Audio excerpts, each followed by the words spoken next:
അത് നിയമപരമായ കാര്യങ്ങളാണ്. നിയമത്തിൻ്റെ വഴിക്ക് പോട്ടെ. നിയമത്തിന് ആരും അതീതരല്ല. അതിനനുസരിച്ച് കാര്യങ്ങൾ മുന്നോട്ട് പോകട്ടെ എന്നാണ് എനിക്ക് പറയാനുള്ളത്. SITയുടെ അന്വേഷണം മുന്നോട്ട് നീങ്ങട്ടെ. യഥാർത്ഥത്തിൽ കുറ്റവാളികളായ മുഴുവൻ ആളുകളെയും നിയമത്തിന് മുമ്പിൽ കൊണ്ടുവരണം. ഇനി മുൻ മന്ത്രിമാരും ഉണ്ട്. അവരും വരുമെന്ന് നമുക്ക് പ്രതീക്ഷിക്കാം. കാരണം അയ്യപ്പൻ്റെ മുതൽ കട്ടവരാരും രക്ഷപ്പെട്ടിട്ടില്ല. അയ്യപ്പൻ ആരെയും രക്ഷപ്പെടാൻ അനുവദിക്കത്തുമില്ല. ഇതാണ് എൻ്റെ സത്യം.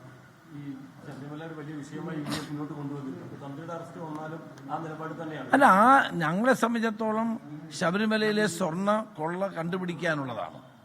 ആരുണ്ട് എന്നുള്ളത് ആരില്ല എന്നുള്ളതല്ല ഇവിടെ വിഷയം. അപ്പം നിയമത്തിൻ്റെ മുമ്പിൽ എല്ലാവരും സമന്മാരാണ്. അപ്പം law will take it's on course.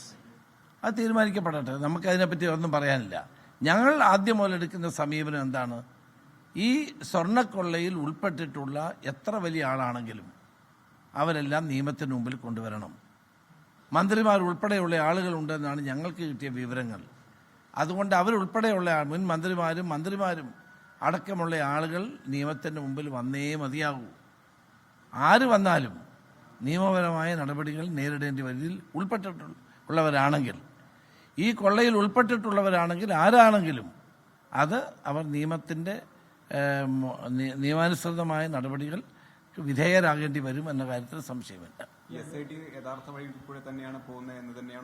അല്ല, SIT അന്വേഷണം നടക്കട്ടെ. അന്വേഷണം അതിൻ്റെതായ രീതിയിൽ നടന്നുകൊണ്ടിരിക്കുകയല്ലേ.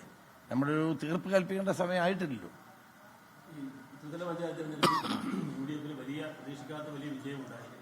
പക്ഷെ അതിനുശേഷം നിയമസഭാ തെരഞ്ഞെടുപ്പിലേക്ക് ചർച്ചയിലേക്കൊക്കെ കുറച്ച് കടക്കുമ്പോൾ ആ ഒരു കോൺഫിഡൻസ് UDF അപ്പോഴുണ്ടോ? ഞങ്ങൾ 100 സീറ്റോട് കൂടി ഞങ്ങൾ അധികാരത്തിൽ വരും. വലിയ കോൺഫിഡൻസാണ്. അമിത ആത്മവിശ്വാസമല്ല. വസ്തുതാപരമായി പരിശോധിച്ചാൽ ഈ കഴിഞ്ഞ 10 വർഷത്തിനിടയിലെ LDF ഭരണം ജനങ്ങളെ പൂർണ്ണമായും അവഗണിച്ചുകൊണ്ടുള്ള ഭരണമായിരുന്നു.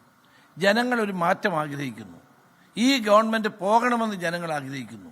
അതിൽ നല്ലൊരു ശതമാനം കമ്മ്യൂണിസ്റ്റുകാരുമുണ്ട്. അതുകൊണ്ട് ഈ മാറ്റം വളരെ വളരെ പ്രകടമാണ്. അതിപ്പോഴും നിലനിൽക്കുകയാണ്. ഇപ്പോൾ പരാജിതൻ്റെ ഒരു കപട ആത്മവിശ്വാസമാണ് മുഖ്യമന്ത്രിയെ കൊണ്ട് 110 സീറ്റ് പറയിച്ചത്. അത് പറയാൻ അവർക്ക് സ്വാതന്ത്ര്യമുണ്ട്. പക്ഷേ പരാജിതരെപ്പോഴും ഇങ്ങനെ പറയാറുണ്ട്.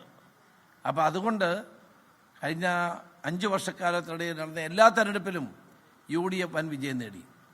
പഞ്ചായത്ത് തെരഞ്ഞെടുപ്പിൽ നേടി, പാർലമെൻറ്റ് തെരഞ്ഞെടുപ്പിൽ നേടി, ഉപതെരഞ്ഞെടുപ്പുകളിൽ നേടി. പിന്നെ ഇനി ഏത് ടെസ്റ്റാണ് വേണ്ടത്? എല്ലാ ടെസ്റ്റുകളിലും ഞങ്ങൾ വിജയിച്ച് നിൽക്കുകയാണ്. അപ്പോൾ ജനങ്ങൾ കേരളത്തിൽ ഒരു ഭരണമാറ്റത്തിന് തയ്യാറെടുക്കുന്നു എന്നുള്ളതാണ് വസ്തുത. UDFന് അനുകൂലമായ ഒരു രാഷ്ട്രീയ അന്തരീക്ഷം ഇപ്പോഴും നിലനിൽക്കുന്നു.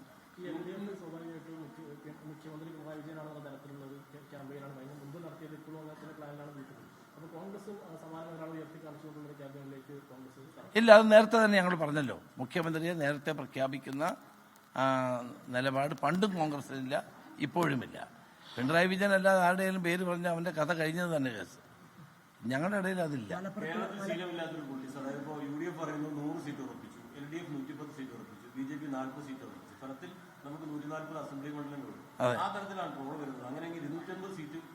വേണ്ടി വരും.